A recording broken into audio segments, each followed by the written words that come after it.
శుభమస్తు. సోమవారం నాడు ఎంత భక్తి శ్రద్ధతో శివారాధన చేశామో, విద్యాతీర్థ స్వాముల వారిని జ్ఞాపకం తెచ్చుకున్నామో, వ్యతిపాత మహాలయ గురించిన విశేషాలు తెలుసుకున్నామో, అంతే భక్తి శ్రద్ధలతో మంగళవారం నాడు ఆంజనేయ స్వామి వారిని స్తోత్రం చేయాలి అంటుంది సంప్రదాయం. ఈ మంగళవారానికి ఒక ప్రత్యేకత ఉంది. అది భాద్రపదంలోని బహుళపక్షంలో వచ్చేటటువంటి అష్టమి తిథి. ఈ రోజుతో మహాలక్ష్మీ వ్రతం అనబడే ఒక వ్రతం పూర్తి అవుతుంది. భాద్రపద మాసం శుక్లపక్షంలో అష్టమి తిథి నాడు మహాలక్ష్మీ వ్రతం అన్న వ్రతం పేరిట సువాసిని స్త్రీలకు పసుపు కుంకుమలు అందజేయడం, 2 తమలపాకులు, 2 పండ్లు, 2 వక్కలు ఇలా పండు తాంబూలాన్ని అందిస్తూ గత 15 రోజులుగా మహాలక్ష్మీ వ్రతం పాటించిన వారందరికీ కూడా ఈరోజు ఆ వ్రతం పరిసమాప్తం అవుతుంది అంటుంది సంప్రదాయ విజ్ఞానం. 15 రోజులుగా చెయ్యలేకపోయినా ఈ రోజైనా అలా సువాసిని స్త్రీకి పసుపు కుంకుమలు అందజేసి 2 తమలపాకులు, 2 పండ్లు, 2 వక్కలు, యథాశక్తి దక్షిణ వీటితో సువాసిని స్త్రీకి పండు తాంబూలం అందించిన పక్షంలో అలాంటి స్త్రీకి ఎప్పటికీ మాంగళ్యము, భర్త, పిల్లలు, ఇల్లు, సుఖము, సంతోషము, ఆనందము ఎప్పటికీ కూడా ఆనందంగా ఉండగలగడం అనబడేటటువంటి అనుగ్రహం, మహాలక్ష్మి అనుగ్రహం సిద్ధిస్తుంది. అమ్మవారి అనుగ్రహం కావాలి అంటే ఈ రోజున ప్రత్యేకంగా పండు తాంబూలాన్ని వాయనంగా ఇవ్వాలి. ఈనాటి మరొక విశేషం మహాత్మా గాంధీ జయంతి.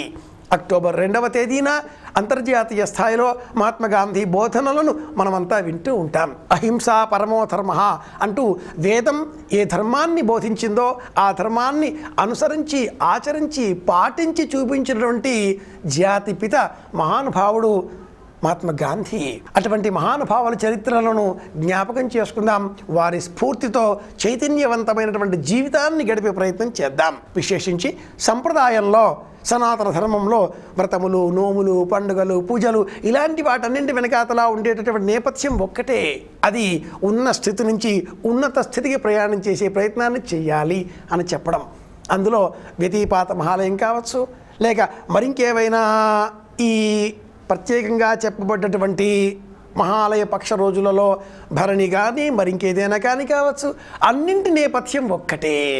అది ధర్మాన్ని అనుసరించడం. స్వధర్మే నిధనం శ్రేజః పరధర్మో భయావహ అని గీతావాక్యం. ధర్మం అంటే ఏమిటి? ధర్మాన్ని రక్షిస్తే ఆ ధర్మం మనలను రక్షిస్తుంది అని పెద్దలు అంటూ ఉంటారు కదా. ధర్మో రక్షతి రక్షితః అంటే ఈ ధర్మం ఏమైనా కనిపించేదా? కాదుగా. మరి ధర్మం అంటే ఏమిటి అంటే దశకం ధర్మ లక్షణం అని యాజ్ఞవల్క్య స్మృతి చెబుతుంది. అందులో ఆ 10 లక్షణాలతో కూడుకున్న ధర్మం ఏమిటి అంటే ఆచరించేదే ధర్మము అని అర్థం. శౌచము, ఇంద్రియ నిగ్రహము, ఆస్తేయము, అపరిగ్రహము ఇలాంటి 5 లక్షణాలతో పాటుగా మంచి బుద్ధి కలిగి ఉండడము, దాన ధర్మాలు చేసి ఉండడము, మితంగా మాట్లాడడము, మితంగా ఆహారం తినడము, శౌచంగా ఉండడము అనే లక్షణాలు కలుపుకొని 10 లక్షణములతో ఉండేటటువంటి ధర్మాన్ని ఆచరించాలి అంటుంది సంప్రదాయం. ధర్మాన్ని మనం ఆచరించామా ఆ ధర్మం మనల్ని తప్పకుండా రక్షిస్తుంది. వనే రనే పర్వత మస్తకాగ్రే రక్షంతి పుణ్యాని పురాకృతాని అని సంప్రదాయ వాజ్ఞానాన్ని మనం జ్ఞాపకం తెచ్చుకుంటే ఎంతటి కష్టంలో ఉన్నా, ఎంతటి దుఃఖంలో ఉన్నా, మహాసముద్రంలో ఉన్నా, కొండ చివరన ఉన్నా, చెట్టు చివరన ఉన్నా, పెద్ద సముద్రం మధ్యలో ఉన్నా, లేక ఒక పెద్ద సేనా సమూహంలో చొచ్చుకు పడిపోయి ఇబ్బంది పడిపోతూ ఉన్నా కూడా అలాంటి సందర్భాల్లో కూడా మనం చేసినటువంటి పుణ్యకర్మ దానం అది మనల్ని రక్షిస్తుంది. 10 మంది మంచి కోరుకునేటటువంటి మంచి మనస్సు మనకు ఉంటే అది మనల్ని రక్షిస్తుంది అంటుంది సంప్రదాయం. కనుక ఈ మంగళవారం నాడు ఇలా మహాలక్ష్మి వ్రత సమాప్తి అన్న పేరుతో అమ్మవారికి ప్రీతికరంగా పండు తాంబూలాన్ని అర్పించిన పక్షంలో కుటుంబంలో శాంతి సౌభాగ్యాలు కలకాలం పాదుకొని ఉంటాయి. ప్రత్యేకించి మంగళవారం నాడు ఆంజనేయ స్వామి వారిని కూడా అర్చించాలి అని కూడా సంప్రదాయం చెబుతుంది. బుద్ధిర్బలం యశోధైర్యం నిర్భయత్వమరోగత అజాడ్యం వాక్ పటుత్వం చ హనుమత్ స్మరణాత్ లభేత్. ఎవరైతే ఈ మంగళవారం నాడు ఆంజనేయ స్వామి వారిని స్తోత్రం చేస్తారో అలాంటి వారికి భగవంతుడి కరుణ తప్పక లభిస్తుంది. వారు ధర్మాన్ని పాటించిన వారు అవుతారు.